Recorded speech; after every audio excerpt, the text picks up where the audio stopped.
Hello అండి. అందరికీ ఎలా ఉన్నారు? బాగున్నారా? హ్యాపీ సండే అందరికీ.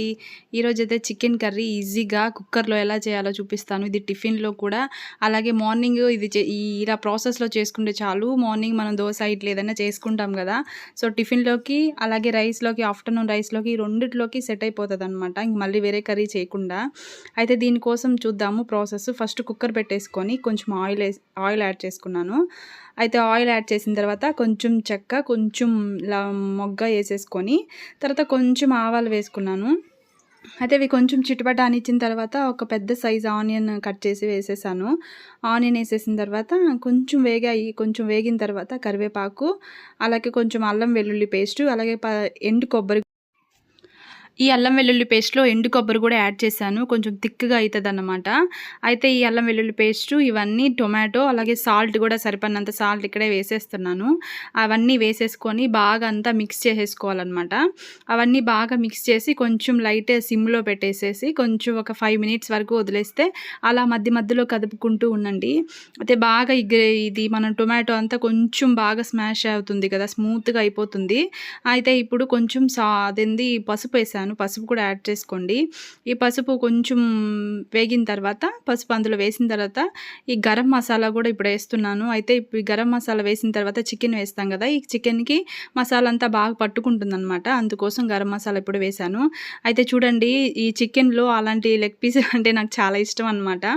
అయితే ఇవన్నీ ఇప్పుడు ఈ చికెన్ కూడా ఇందులో యాడ్ చేసేసి బాగా అంతా ఒకసారి అంతా మిక్స్ అయ్యేలాగా కలిపేసుకొని ఒక మూత పెట్టేసి సిమ్‌లో ఒక 5 మినిట్స్ అలా వదిలేయండి. చూడండి, చికెన్‌లో నుంచి వాటర్ అంతా బయటకొస్తూ ఉంటాయి. మళ్ళీ ఒకసారి అంతా మిక్స్ చేసేసి వాటర్ వచ్చే టైంలో ఇంకా మనం కారము, ఇంకా ధనియాల పౌడర్ కూడా కొంచెం యాడ్ చేయండి. మీకు ఎంత స్పైసీ కావాలో అంత కారం యాడ్ చేసేసుకోండి. ధనియాల పొడి అది కూడా ఏసేసాను. అయితే ఈ 2 బాగా మిక్స్ చేసేసుకోండి. మిక్స్ చేసుకొని కొంచెం బాగా మిక్స్ చేసేసిన తర్వాత ఒక 5 మినిట్స్ వరకు అలాగే సిమ్‌లో వదిలేయండి.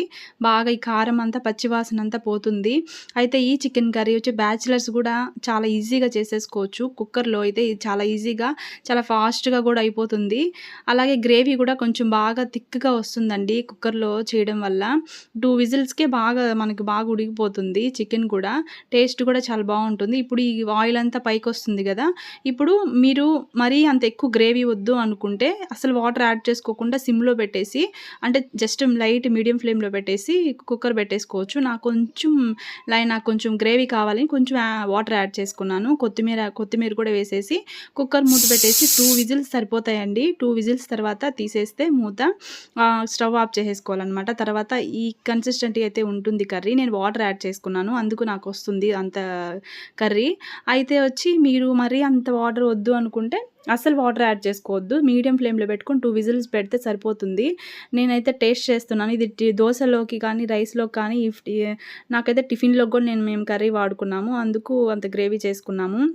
తర్వాత టేస్ట్‌కొస్తే మాత్రం టేస్ట్ చూపిస్తున్నాను చూడండి. ఆ పీస్ అట్లా లెగ్ పీస్ తీసుకొని చాలా స్మూత్‌గా కుక్ అయింది. అది అలా కొరుక్కొని తింటూ ఉంటే అబ్బా! టేస్ట్ మాత్రం చాలా సూపర్‌గా ఉంది. ఇది రైస్‌లో కూడా చాలా బావుంది.